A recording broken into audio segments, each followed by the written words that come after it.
Good morning, dear students. Today we are going to start with the next chapter, chapter 12th, that is Understanding Elementary Shapes. Now, in this chapter, we are going to discuss about some geometrical shapes that you have already done and how to use the instruments to measure those geometrical shapes. Now, first thing in this is a ruler. You know, a ruler is used to measure the lengths. Next, we have a compass. A compass is the shape like this, which is having one pointed end, and on the other side, we have an instrument to hold a pencil or a pen. Next is divider. A pair of dividers is like this, having two pointed ends.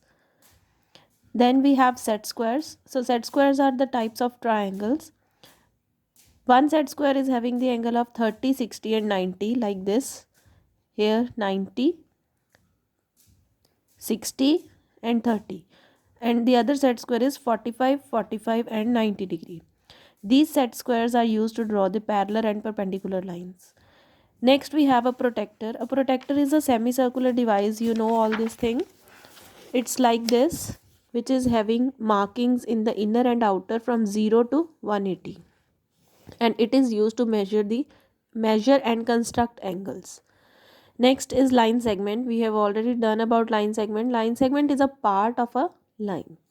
Now, how we can compare the lengths of the line segments? First is by simply observation. So, simply by observation means just you see the lengths and then you can compare which one is shorter and which one is larger. Second method is comparison by tracing. Means if you have lines like this, then you can trace it on another paper and then keep it over it on the another line. If that line is greater, then we say the other line is larger, otherwise it is smaller. Next, we have comparison using divider.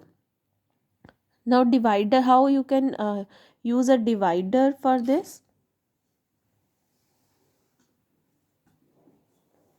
Suppose I have the divider like this. So what I will do, I will open this divider from A to B like this, and then I will keep this divider on the another line from C to D. So what I have observed, my divider for AB line is more opened than CD line. It means line AB is larger than the line CD. So this way you can compare using a divider. Next is measurement of line segments, again by using ruler. Now using a ruler, suppose I want to measure this line segment. So how can I measure it? Mark the 0 point on the starting and then see where it is ending. You should place this 0 point exactly under it. Now I can see this dot is coming at, see, this is 5, then 5.5. This is fifth line, 5.5. So this is coming at ninth line. So the length of this line segment is 5.9. It is 5.9. Which unit is there? See on the scale it is written, the units are in centimeter. So this is 5.9 centimeter. And you have to always keep your eye vertically above the scale. Not here, not on this side left or right. Just it should be vertically up the scale. Next is measuring a line segment using both scale and divider. Means like if you want to measure the length, you just open the divider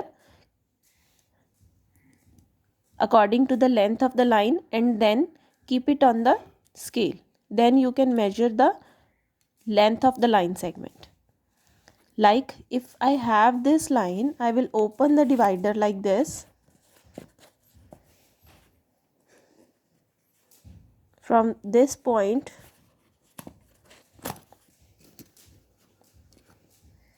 to the other point. And then I will measure it on the scale. So what I will observe, from 0 to 5. So I have observed the length of this line segment is 5 centimeter. keep this thing in mind that always this 0 point should coincide with your starting point. So this is the starting point. Always it should coincide with the pointed end of the divider, and then see where it is ending. So this will be your length using a divider and a ruler. Next is exercise 12.1. Why it is disadvantageous to compare line segment by mere observation? Because sometimes the lengths of the line segments appears to be same.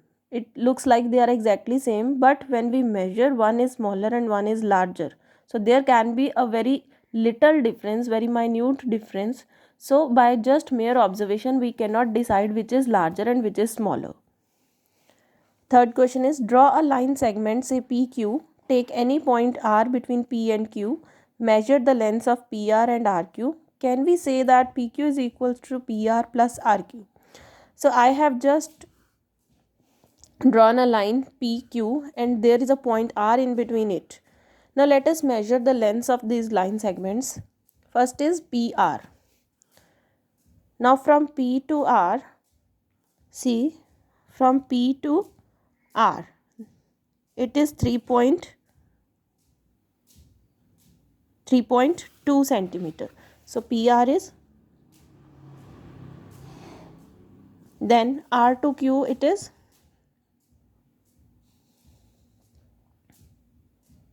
5.3 centimeter. Now P to Q, what is the length from P to Q? P is here. P to Q, the length is 8.5. So can I say that this is equal to sum of these two? Let us check. 5.3 plus 3.2. So it will be 8.5. So yes, PQ is equal to RQ plus PR. Fourth question is, take 2 points R and S on line segment PQ. Measure the lengths PR, RS and SQ. Is PR plus RS plus SQ is equal to PQ? Can we generalize this result for any line segment? So let us again measure this length PR.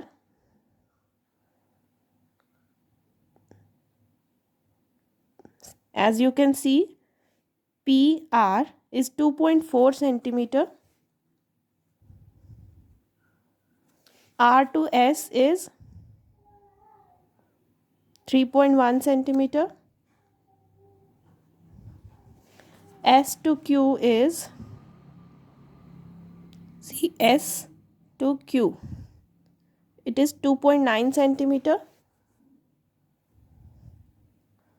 Now let us check the length PQ. Starting from P, ending at Q, it is approximately 8.5. Now adding all these three, what I am getting, 2.9 plus 3.1 plus 2.4 is 8.5 only. It means PR plus RS plus SQ is equal to PQ. So yes, we can generalize that if we have any parts in between a line segment, then those parts will add up to form the full line segment. Next is question number 5. A, B and C are 3 points on the line segment such that AB is 7, BC is 13, CA is 6. Does B lie between A and C? If not, what is the relationship between the lengths of AB, BC and CA and which point lies in the middle? If I take, let B is in the middle. Now AB is 7, BC is 13. If B is in the middle, then AC cannot be 6. It will be 13 plus 7. So B is not in the middle. What if I take A in the middle? So if I take A in the middle, CA is 6, AB is 7. So 6 plus 7, it is giving us 13. It means A should be in the middle. So this is the relationship between these. BC is equal to CA plus AB. Sixth question is M the midpoint of the line segment JQ? Is JN is equals to NR? Now this is the question which is given. J to Q is 7 units. 1, 2, 3, 4, 5, 6, 7. And now J to M, it is 3 units. And M to Q, it is 4 units. So no, it is M is not the midpoint, because midpoint means both sides should be same, 3 3 or 4 4 like this, but it is one is 3 and other is 4, so it is not a midpoint. And J to N is 4 units and N to R is again 4 units. So N is the midpoint of JR, and we can say Jn is equal to NR. Seventh question is A, B, C and D are points such that B is the midpoint of AC, C is the midpoint of BD. Show that AB is equal to BC is equal to CD is equal to 1 by 3 of AD.